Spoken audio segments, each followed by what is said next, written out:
नमस्कार, स्वागत आपका हरियाणा न्यूज 24 पर। मैं हूं प्रिंस लांबा। हरियाणा प्रदेश के अंदर सैनी सरकार, बीजेपी सरकार छाती ठोक ठोक कर यह दावा करती रह गई कि हमने प्रदेश को भ्रष्टाचार मुक्त कर दिया, लेकिन दूसरी तरफ सरकारी महकमों के अंदर एक अलग ही दौड़ लगी हुई है, एक अलग ही होड़ मची हुई है। होड़ है भ्रष्टाचार में, रिश्वतखोरी में पहला स्थान प्राप्त करने की।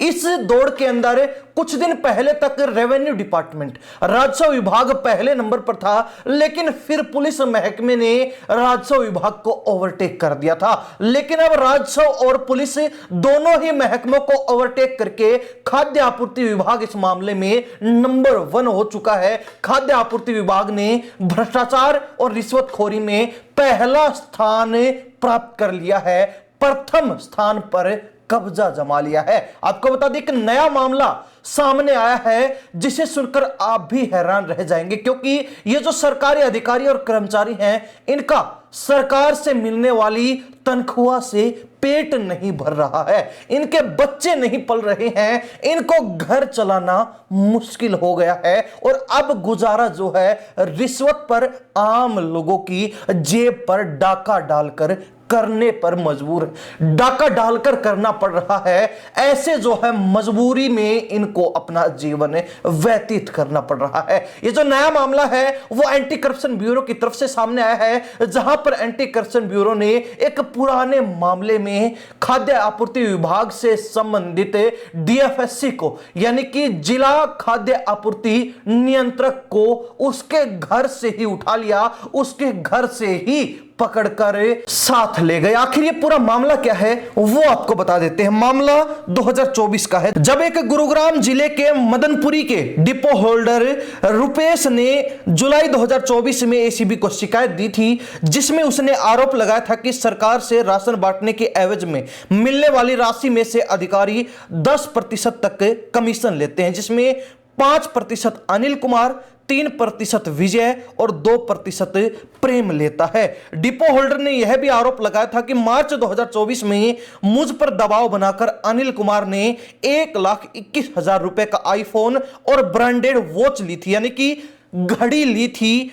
इसके बाद घर में एसी लगवाया और 35,000 रुपए खाते में भी डलवा लिए थे। गुरुग्राम एसीबी ने डिपो होल्डर रुपेश की शिकायत पर 9 अप्रैल 2025 को तत्कालीन डीएफएससी, यानी कि उस समय ये जो डीएफएससी जिला खाद्य आपूर्ति नियंत्रक अधिकारी है, ये गुरुग्राम में पोस्टेड था अनिल कुमार, लेकिन फिलहाल ये करनाल में पोस्टेड है और इसका निवास जो है पंचकुला में है।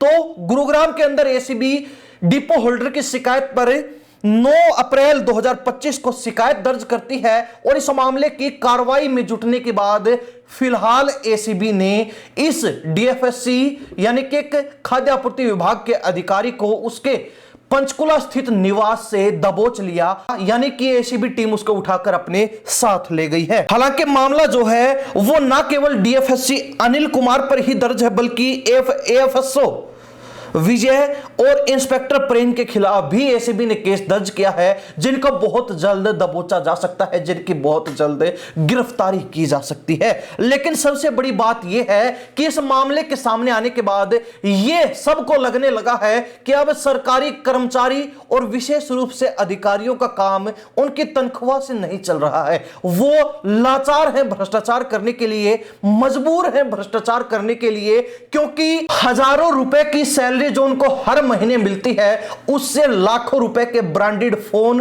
और घड़ियां नहीं खरीदी जा सकती, उससे घर के अंदर कई कई हजार के बड़े बड़े एसी नहीं लगाए जा सकते हैं, उससे जो ऊपर का खर्चा है वो नहीं चल सकता है और इसीलिए इनको मजबूरी में ऐसा काम करना पड़ रहा है। इसीलिए ये अधिकारी इतने लालची होकर अपना ईमान गिरवी रख के, अपना ईमान बेचकर और लोगों की जेब पर डाका डालने को मजबूर हैं। अब इनकी गलती है या नहीं ये तो भगवान जाने, लेकिन ये जरूर है कि हरियाणा प्रदेश के अंदर इन दिनों भ्रष्टाचार का जो आलम देखने को मिल रहा है उससे हरियाणा प्रदेश की साख राष्ट्रीय स्तर पर जरूर गिर गई है, क्योंकि आए दिन किसी ना किसी महकमे में कोई ना कोई अधिकारी और कर्मचारी रिश्वत लेते हत्थे चढ़ जाता है। कोई पहले कांड कर चुका है, कोई अब कांड कर रहा है, कोई पहले के कांड में गिरफ्तार किया जाता है तो कोई अब कांड करने के बाद हाथों हाथ उठा लिया जाता है। लेकिन ये जो कांड है, ये जो 2 नंबरी काम है, ये जो गलत नीति पर अधिकारी और कर्मचारी सरकारी महकमों के जो चले हुए हैं, जुटे हुए हैं, ये रुकने का नाम नहीं ले रहा है, ये सिलसिला थमने का नाम नहीं ले रहा है। और सरकार व एसीबी ने कसम खा रखी है कि हम इनको छोड़ेंगे नहीं, हम इनको सीधा करके ही मानेंगे।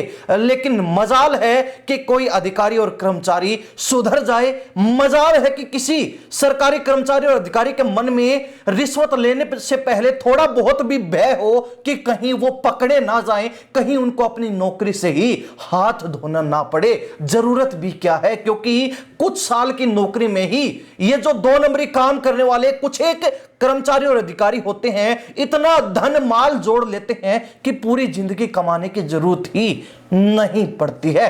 खैर, फिलहाल सरकार और एंटी करप्शन ब्यूरो की नीति स्पष्ट है, जो गलत करेगा वो भुगतेगा, जो गलत करेगा उसको अंजाम भुगतना होगा और उसका नतीजा बुरा होने वाला है। हरियाणा प्रदेश की जनता एसीबी की कार्रवाई को लेकर और इन करप्ट ऑफिसर्स और एम्प्लॉइज की इस गलत नीति को लेकर क्या राय रखते हैं, कमेंट के माध्यम से जरूर लिखिए। इन्हीं सब बातों के साथ मैं प्रिंस लांबा, हरियाणा न्यूज़ 24। नमस्कार, जय।